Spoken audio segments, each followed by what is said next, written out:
Hi, this is day 2 of my Change Your Life in 7 Days with Paul McKenna, because he says I can.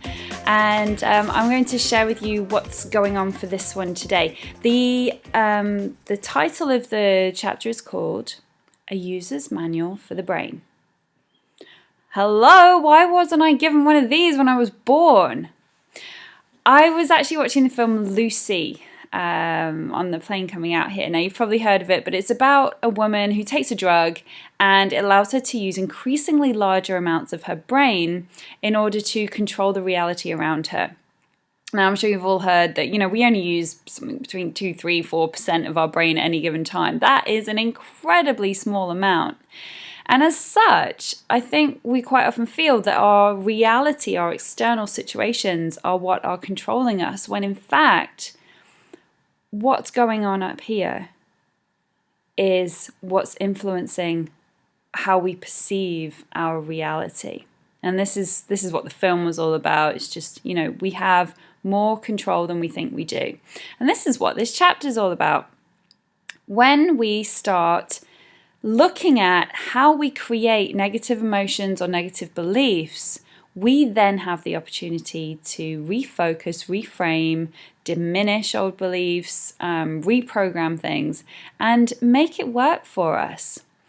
So he's actually said, in a nutshell, the way that we feel from moment to moment is a direct result of the pictures and the sounds that we're making in our mind. When we understand this and start working with it, oh my God, we can take so much more control. We can change our lives. I really get this. There's a lot of NLP in this chapter, and NLP is a lot of what I do when I work with clients. It's a powerful, powerful process. Neuro-linguistic programming is what that stands for.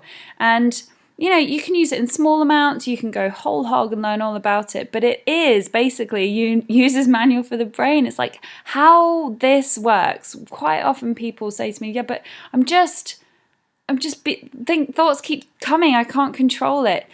Our brain is designed to think. It's our amazing tool. And once we understand how it works a little bit more, we can make it work for us rather than feeling like, oh, it's controlling us. I just thought I have no control. We always have a choice. But it's like a muscle, and we're not taught to exercise that muscle. And this is what all this learning is about. So there was one thing, it's a big chapter, but there's one thing right at the end that I wanted to share with you. I'm going to show you the book, because I've got it here. Change Your Life in 7 Days, Paul McKenna. Handsome looking fellow there. So it's called The Negativity Fast. Now, when I heard this, I was like, Paul, no, really, you've been doing such a good job here. Negativity fast. Are you just going to do that thing where you say, don't think anything negative for the next 7 days? I'm sorry, I'm going to do my best, but that's not happening. Thank God it's a series of steps, actually, which I want to share with you because they're really powerful. I've done it on a couple of things. And so what I'm going to do is just share one of the situations that I did it on for myself. So, number 1. Ask yourself what you're feeling bad about and notice what image, sound, or words come to mind. Now, most of us visualize. Whether we think we do or not, whether we think we're visual or not, we'll get some kind of image. Some people get a really vibrant movie, some get a fuzzy photograph, or just a sense of an image. Okay, and there's words, there's sounds, something comes up. So when you feel bad, you can notice straight away, what's that about? Is it a memory? Is it a person? Is it a situation? And what is it that's in your mind? So my situation that I've been torturing myself with, because I love torturing myself, is I've got my Russian visa. It's in process at the moment. It's all fine. But occasionally I just like to have a little panic about it for no reason.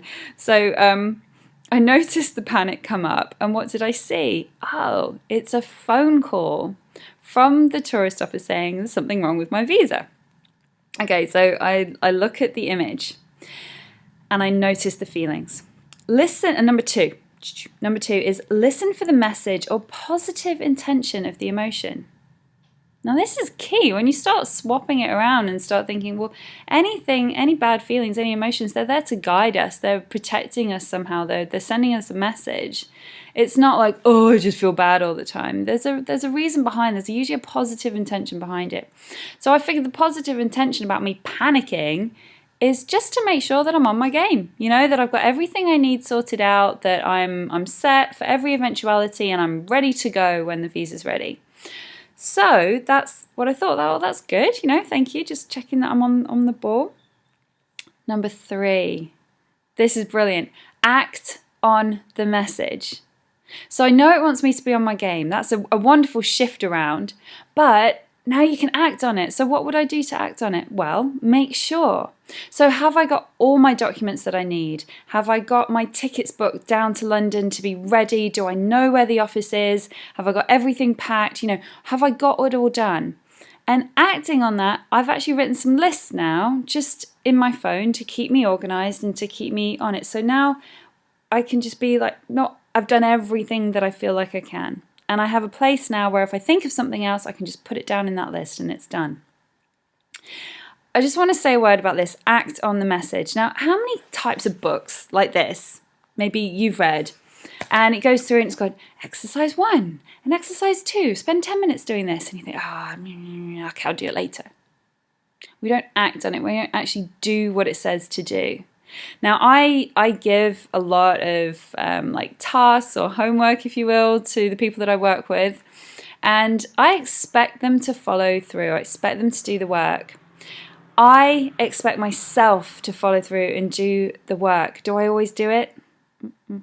No, I'm one of those people who's read through the book and skipped the exercises and everything else, but I know from experience that unless you implement, unless you do the exercise, unless you act, nothing's going to change. You can have all the knowledge in the world, but nothing will happen until you start taking action, as long as it feels good. Right. Number 4, turn off the messenger. Okay, it says it's like hanging up the phone or resetting the smoke alarm. So you've had this the panic, whatever's going on. Okay, you've got the positive message from it. You've acted from it. You don't need to feel this anymore. So what it says is what you need to do is once you've taken action, you've got the positive message, you take the image or whatever it was that there was like bringing up this alarm for you, you drain the color out of the image. So if it's a bright, vivid color, you drain the color out. You start to turn down the volume on all the sounds. And then you picture the picture getting smaller and smaller, moving further and further away from you until it becomes a little dot. That's exactly what I've done, because when I think about it now, it's just a tiny little dot over in the distance. I've done everything I need to do. Right, and then this is the icing on the cake. Number 5, program your desired future. Like I said, a brain's like a computer. It's got loads of programs running. It's so clever. They're just not always the programs that create us the results that we want in our lives. So let's program the ones that we do. So program your desired future. Just sit down, take 30 seconds. It's not that hard. Close your eyes, take a deep breath, and picture what you want it to look like. So for me, it's going in. I've got the visa and my passport. I've got my boarding pass. I've already checked in. I'm then on the plane and I get some yummy food and I sit next to a wonderful person, and then I make it over to Russia and I get these massive, massive hugs from the family that are so, so excited to see me. Ta-da! It's probably less than 30 seconds. And that is why I had the negative emotion in the first place, because I want that to happen and I'm so scared that it won't, that my mind's just saying, well, just in case, and that's all it is. So I'll just go through this again. Number 1, ask yourself what you're feeling bad about and notice what image, sound, or words come to mind. Number 2, listen for the message or positive intention of the emotion. Number 3, act on the message. Number 4, turn off the messenger. Well, you don't need it anymore. And number 5, program your desired future. I think stuff like this is absolutely brilliant. There are so many techniques out there. This is the kind of thing that I do in my work as well, and it's just nice to come at it from a different way. So try it yourself. If there's something bother you, try the 5 steps, see if it works. And I think lives can change in 7 days.